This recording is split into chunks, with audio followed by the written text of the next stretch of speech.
but we'll pull the bites out. You ready? All right. This is Greg Vincent reporting from Panama City for AgWeb and talking to Bob Metz, who is a soybean farmer from Northeast South Dakota and also the current board member of the United Soybean Board. And Bob, we're here on the Top Producer Frontier Study Tour. Just got finished taking a look at the Panama Canal this morning and their expansion project there. What was the biggest impression you got out of that meeting this morning? Well, you know, we turned the Panama Canal over to the Panamanian government, so you always wonder, is this being well run? Is this an issue for us? And certainly I saw that it was very well run. It was a very smooth transition, and it looks to be a good route to move our soybeans over to Asia. When you look at the exports coming through the canal and some of the numbers that we saw this morning from the canal officials, what does that tell us about the soybean checkoff and soybean exports in general?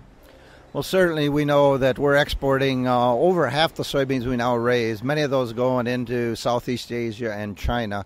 And so the canal ends up being very important. Everything that comes down through the Gulf of Mexico goes through that canal to go to China. And I feel very good after seeing the canal and the way it is run and the leadership of the people that are running the canal that we can feel very good about this market in the future. All right. When you look at some of the numbers we saw from China, for example, those numbers have dropped off. Is that a concern for you as a soybean producer?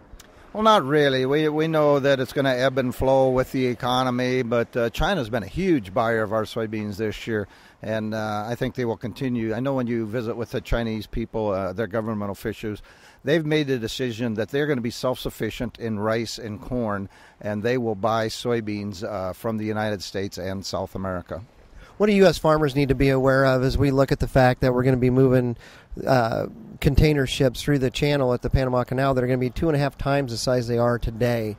And when you put that in terms of what our infrastructure is, what do we need to be watching in the U.S. right now? Well, I think that's good news for us. That means that they're going to be more efficient, obviously using larger ships to move our same products. So I believe they said today it costs about $2 a ton to move soybeans through the canal. And obviously if you're moving 50% more in the same ship, it's going to be more reasonable.